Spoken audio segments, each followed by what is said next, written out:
Hello friends, welcome to Chella's Customer in Measurepace. In this video, we will learn about gauge repeatability and reproducibility. So GR&R is the process to evaluate the measurement system variation. Normally it is used in the new product development or selecting a new gauge for any verification or in the Six Sigma process. So already we learned about repeatability and reproducibility. Just fastly we recap it.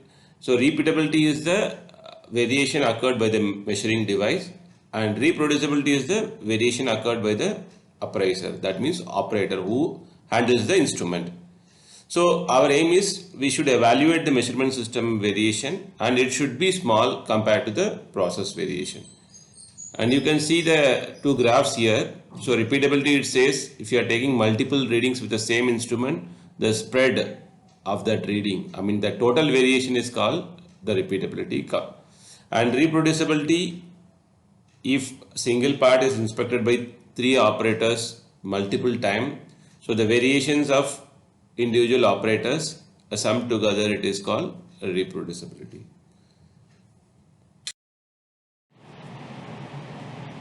So there are two types of GR&R, gauge repeatability and reproducibility study. So one is variable one, second one is attribute one. In this video we'll learn both, and first we'll see variable GR&R. And there are 3 types in this variable GR&R: a range method, average range method, analysis of variance method. So current days we only practice analysis of variance method.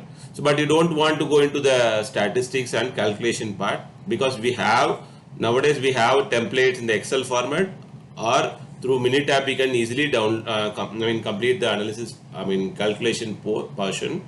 So we don't want to worry about the calculation portion. We should know the methodology, how to do it, and the result interpretation. These 2 things we should know.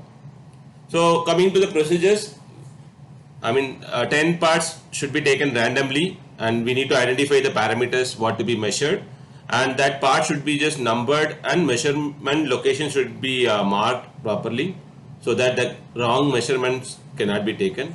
So we need to select 3 trained operators. It is very important we should select the trained operators, otherwise they will make mistakes, our readings will go wrong. So with the trained operators using the same instruments, all parts are checked 3 times individually. So we will record the readings. So we'll see the further calculations in the next slide. So this is the simple format of GR&R. So the first one is the information.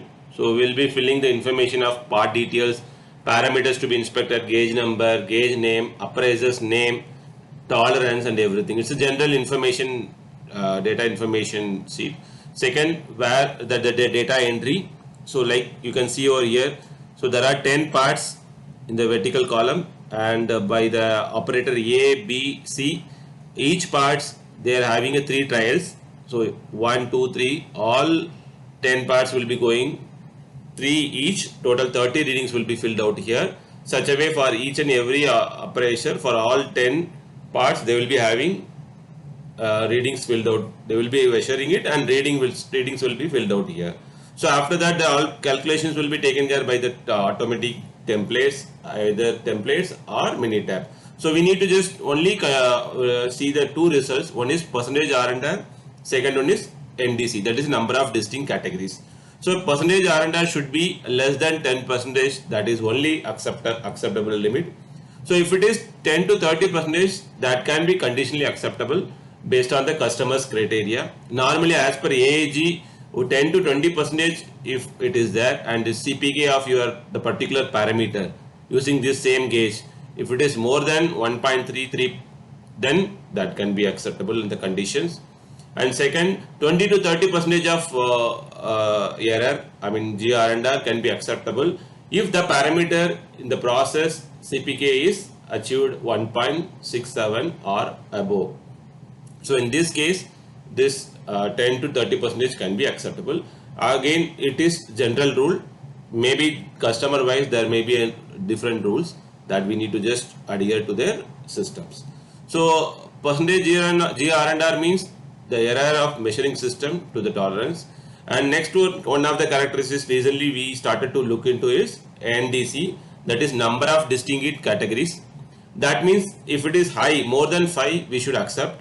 That means we have taken the parts from all across the tolerance. If tolerance is 1.5 to 2 mm, so we should take the samples from 1.2, 1.6, 1.7, 1.9, all categories of samples should be covered, so that in these studies, so the variation bit of the measurement system as well as persons all across the range will be evaluated. So if it will be high if we have taken the samples all across the range. That is what it is mentioned over here. High if part variation is high. That means we have taken from the minimum tolerance to maximum tolerance in the sample size. The next one what we are going to study is attribute GR&R. So when the data is discrete, the attribute GR&R is performed. So the examples are visual inspection, attribute verification, or even leak testing, where we only dip the part in the leak testing and finding a visual bubbles, then making it okay or not okay.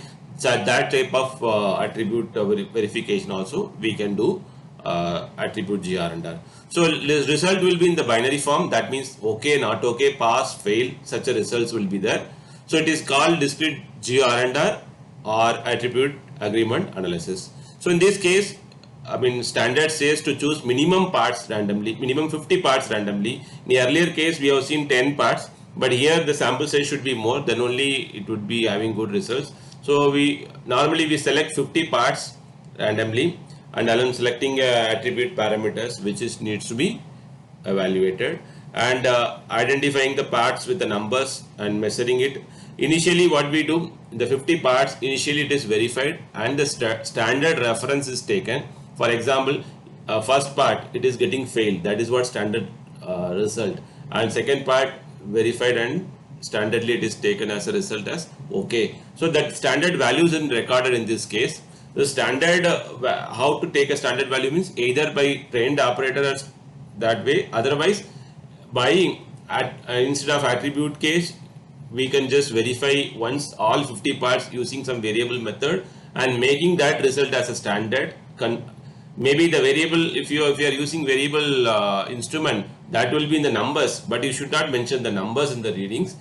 Based on that reading, if it is lying within the tolerance, then you should make it as a okay. If it is going out of tolerance, then it should make it as a not okay. But the standard values, reference should be important in this attribute GR&R. Then we need to select the three operators, same as earlier, and they will be using the same attribute case, and they will be checking each part 3 times, and the records will be noted down in the form of okay or not okay.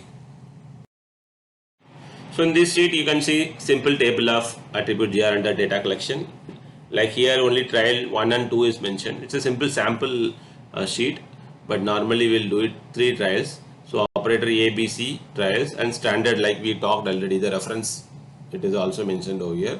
So here also the calculation will be done either in the through template or through Minitab. So you don't want to worry about the calculations. We need to understand how to do the test, and we need to get a clarity how to evaluate the results.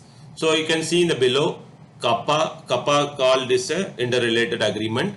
So this kappa should be, kappa is first calculated. It's a interrelated agreement. So you can see in the table A with B interrelated agreement is 86.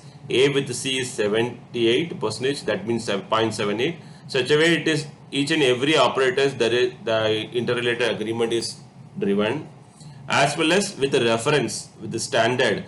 A with standard is 0.88. That means 88%. B with standard is 92%. C with standard is 77%. Normally, as per the manuals and standards, they accept above more than 80% is the perfect agreement. But normally in our case, in attribute case in the automobile sectors, we agree only when kappa value is more than 90%. So normally it's not only 90% in generic, in all cases we should review each and every operator's kappa value relations as well as with the standard reference. If any one specific, in this case you can see the C value is only 0.77, that means 77. So automatically C with other operators also it is affected. So we need to review and we need to select that particular operator, understand the particular operator's performance, and we need to separate it out, and we need to give a training to him, and we need to reconduct the trials again. So such a way it has to be done. So the kappa what we follow in automobile sector is more than 90%.